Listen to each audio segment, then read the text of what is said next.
இந்த பழம் வந்து ரொம்ப ரேரான ஒரு பழம். இந்த பழம் வந்து கிடைக்கக்கூடிய இடம் அப்படின்னு பார்த்தீங்கன்னா, இது நீலகிரி மாவட்டத்தில் இருக்கக்கூடிய தொட்டபெட்டா காடுகளில் கிடைக்குது. இந்த பழம் வந்து நம்மளுக்கு ஊட்டிக்கு போயிட்டு வந்த ஒரு ஃப்ரெண்ட் வாங்கிட்டு வந்து கொடுத்தாங்க. இது வந்து ரொம்பவே நல்லது உடம்புக்கு அப்படின்னு சொல்லிட்டு கொடுத்தாங்க. இதை விற்கிறது வந்து பார்த்திங்கன்னா கடைகள்லாம் கிடைக்காது. அந்த கிராமங்களில் இருக்கிறவங்க இந்த பழத்தை கொண்டு வந்து விற்கிறாங்க. அவங்க சொன்னதாக சொல்லி தான் நம்மளுக்கு வாங்கிட்டு வந்தாங்க. இது முட்டு வலிக்கெலாம் ரொம்பவே நல்லது. அது மட்டும் இல்லாமல் இதில் வந்து விட்டமின் ஏ, விட்டமின் சி இந்த மாதிரி சத்துக்கள் நிறைஞ்சிருக்கு.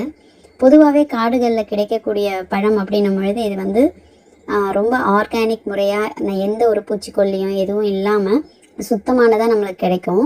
இந்த பழம் வந்து நார்மலாக போகும்பொழுது நம்ம பார்க்கலாமா, ஆனால் வந்து இது அந்த பழம் தான், சாப்பிட்ற பழம் தான் அப்படின்லாம் தெரியாதான். இது மாதிரி நிறைய அங்கே வந்து பழங்கள் இருக்காங்க, சின்ன சின்ன பழம். அதில் வந்து தாட்பூட் பழம் அப்படின்லாம் சொன்னாங்க. ஊட்டியில் இந்த மாதிரி நிறைய சின்ன சின்ன பெர்ரி வகையான பழங்கள் வந்து கிடைக்கிது அப்படின்னாங்க. இந்த பழம் வந்து வித்த பாட்டி வந்து அவங்களுக்கு சொன்னாங்களாம், இது வந்து பஞ்சபாண்டவர்கள் சாப்பிட்ட பழம் அப்படின்னு சொன்னாங்களாம். இது எந்த அளவுக்கு உண்மை அப்படின்னு நமக்கு தெரியாது.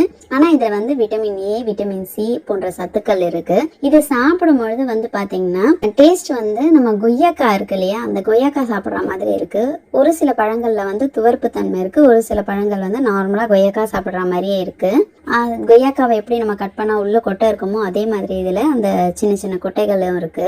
பழத்தோட பேர் வந்து பார்த்தீங்கன்னா தவிட்டு பழம் அப்படின்னு சொன்னாங்க. இந்த தவிட்டு பழம் வந்து அங்க இருக்கக்கூடிய காடுகள்ல இருந்து தான் கிடைக்குது. இது வந்து இப்போ வந்து அழிஞ்சுக்கிட்டு வர இருக்கிறதுனால இதை வந்து தோட்டக்கலை சார்பில் எடுத்து இந்த பழங்களை வந்து நாற்றுகளா நட்டு வளர்க்கணும் அப்படின்னு சொல்லிட்டு நடுவில் பேப்பர்ஸ்ல எல்லாம் வந்திருக்கு.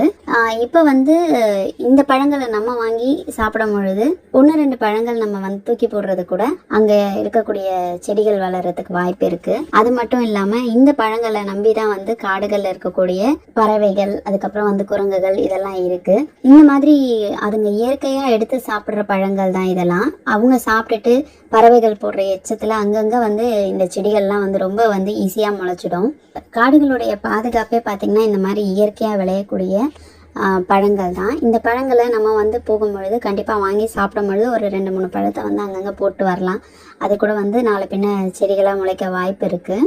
இந்த கிராம பகுதியில் இருக்கிற வயசானவங்க எல்லாம் வந்து இந்த கூடையில் கொண்டு வந்து விற்கிறாங்க. இது வந்து ஒரு படி 100 ரூபாய், அரை படி 50 ரூபா இந்த மாதிரி ரேஞ்சில் வந்து விற்கிறாங்க. அவங்களுக்கு ஒரு வாழ்வாதாரமாக இருக்கிறதுக்காக இந்த பழங்களை நம்ம வாங்கியும் சாப்பிடலாம். இது வந்து மூட்டு வலிக்கு ரொம்ப நல்லது அப்படின்னு சொல்லியிருந்தாங்களாம். இது வந்து நம்ம என்னைக்காவது ஒரு நாள் சாப்பிடும்போது அந்த வலி சரியாயிடாது. ஒரு பழம் அப்படின்னா அதை வந்து நம்ம ரெகுலராக சாப்பிடும் பொழுது தான் அதோடைய சத்துக்கள் நமக்கு கிடைக்கும். நம்மளுக்கு கிடைக்கும் பொழுது இந்த பழத்தை வந்து நம்ம வாங்கி சாப்பிடலாம். இந்த பழம் பார்க்க ரொம்ப குட்டியாக தான் இருக்குது. ஆனால் வந்து பார்த்தீங்கன்னா இதில் அவ்வளோ சத்து இருக்குது. இது சுகருக்கும் நல்லது அப்படின்னு சொன்னாங்க. நீங்களும் எப்பயாச்சும் ஊட்டி போனீங்கன்னா நீங்கள் இந்த தவிட்டு பழத்தை பார்த்தீங்கன்னா கண்டிப்பாக வாங்கி சாப்பிடுங்க. இது சாப்பிட்டுட்டு இதோட டேஸ்ட் எப்படி இருக்குது அப்படின்னு சொல்லுங்கள். இதுக்கு முன்னாடி இந்த பழத்தை நீங்கள் டேஸ்ட் பண்ணியிருக்கீங்க அப்படின்னா, உங்களுக்கு இந்த பழத்தை பற்றி இன்னும் நிறைய தகவல்கள் தெரியும் அப்படின்னா ப்ளீஸ் கமெண்ட்டில் வந்து ஷேர் பண்ணுங்கள். நமக்கு தெரிஞ்ச விஷயத்தை இன்னொருத்தவங்களுக்கு பகிர்ந்துக்கும் போது அது அவங்களுக்கும் வந்து ஏதாவது ஒரு வகையில் யூஸ்ஃபுல்லாக இருக்கும். இந்த வீடியோ வந்து உங்களுக்கு யூஸ்ஃபுல்லாக இருந்திருக்கும்னு நினைக்கிறேன். இந்த வீடியோ உங்களுக்கு பிடிச்சிருந்தா லைக் பண்ணுங்கள், உங்கள் ஃப்ரெண்ட்ஸோட ஷேர் பண்ணுங்கள்.